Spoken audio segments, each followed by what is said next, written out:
But actually, some more breaking news that we're going to briefly depart to. We're going to go straight to the United States, where Nikki Haley, who's been in the race for the Republican nomination, is now speaking.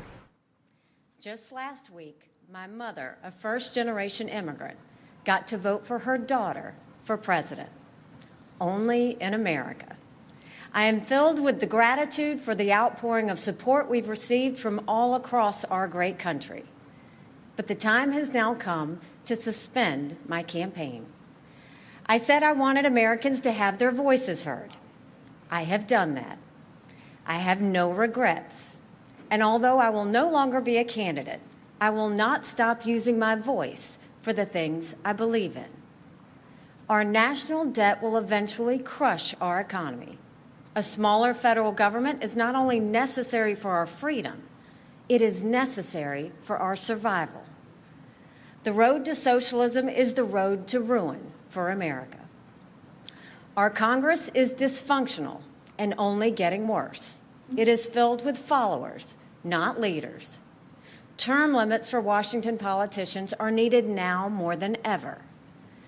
Our world is on fire because of America's retreat. Standing by our allies in Ukraine, Israel, and Taiwan is a moral imperative. But it's also more than that. If we retreat further, there will be more war, not less. As important, while we stand strong for the cause of freedom, we must bind together as Americans. We must turn away from the darkness of hatred and division. I will continue to promote all those values, as is the right of every American.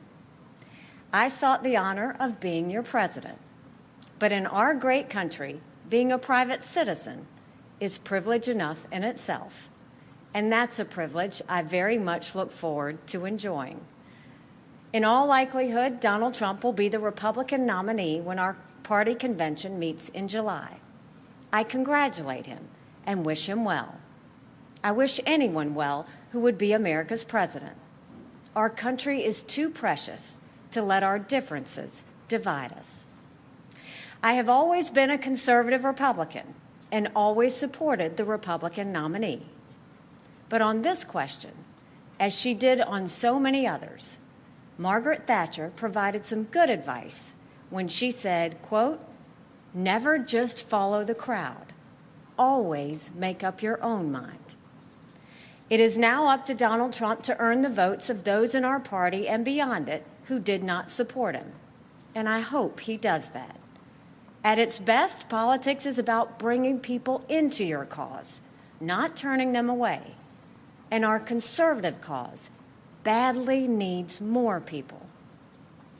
This is now his time for choosing. I end my campaign with the same words I began it, from the book of Joshua. I direct them to all Americans, but especially to so many of the women and girls out there who put their faith in our campaign. Be strong and courageous. Do not be afraid. Do not be discouraged, for God will be with you wherever you go. In this campaign, I have seen our country's greatness. From the bottom of my heart, thank you, America. God bless you.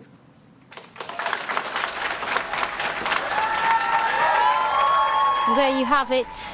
Nikki Haley exits the stage and this year's presidential race. She had hoped to become the Republican candidate for president in this year's race, but it was a tough fight against Donald Trump, who had a very good night in yesterday's primaries, although I think Nikki Haley did win in the state of Vermont. But it was really Donald Trump's night, and there she was conceding that her time was up when it came to this race. She congratulated Mr. Trump there, and she said that she would always be a conservative Republican.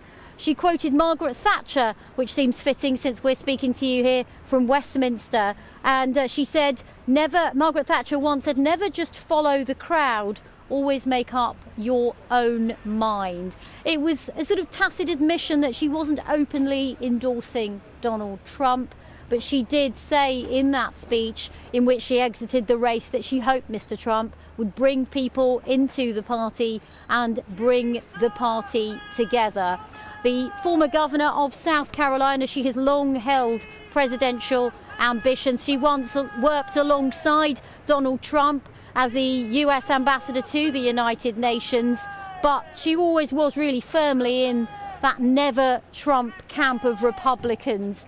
And there she is now. She's left the race, and it really is now the start of the beginning of Donald Trump's campaign officially now. I'm sure we'll hear from Mr. Trump in the next hour or so reacting to the fact that Ms. Haley has left the race. It's obviously very likely that the incumbent President Joe Biden is going to be the Democratic candidate. Now, both Mr. Trump and Mr. Biden will be officially confirmed in the summer in their party's conventions. But really, in many ways, this is the starting gun now for the US election.